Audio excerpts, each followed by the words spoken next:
And there's one less hospital in Gaza now. Israel today flattened Wafa Hospital.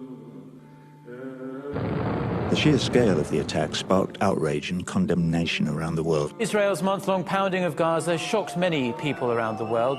Mass demonstrations have been held in many of the world's major cities. But in the United States, polls showed the American people holding firm in their support for Israel. This is the latest CNN ORC poll of Americans. Shows 57% of those polls say Israel's action in Gaza is justified. 34% say unjustified.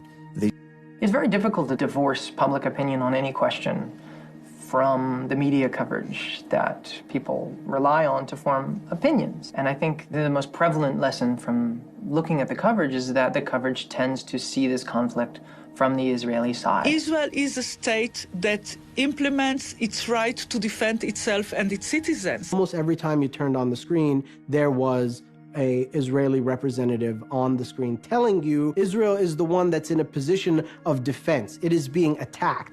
And basically Israel is saying, hey, you don't have to be a rocket scientist to understand that if rockets fly on your head, you're allowed to defend yourself. Add to this the fact that you have American elected officials also reinforcing Israel's right to defend itself.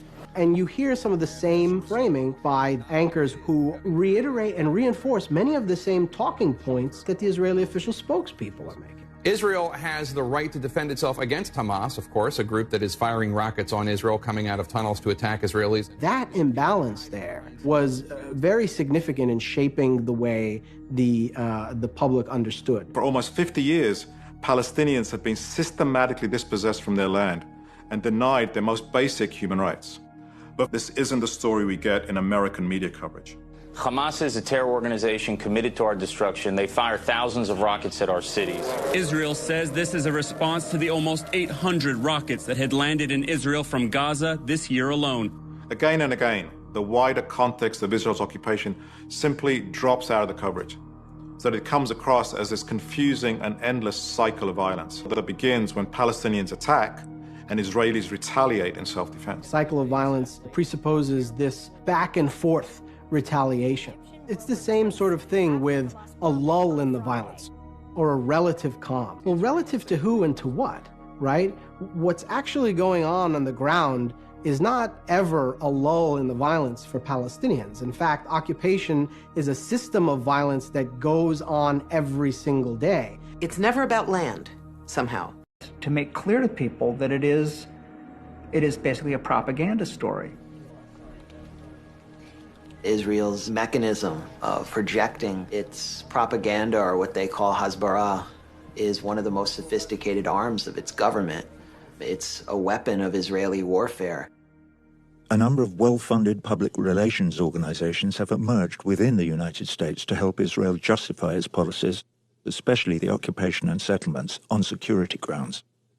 One of these groups is the Israel Project.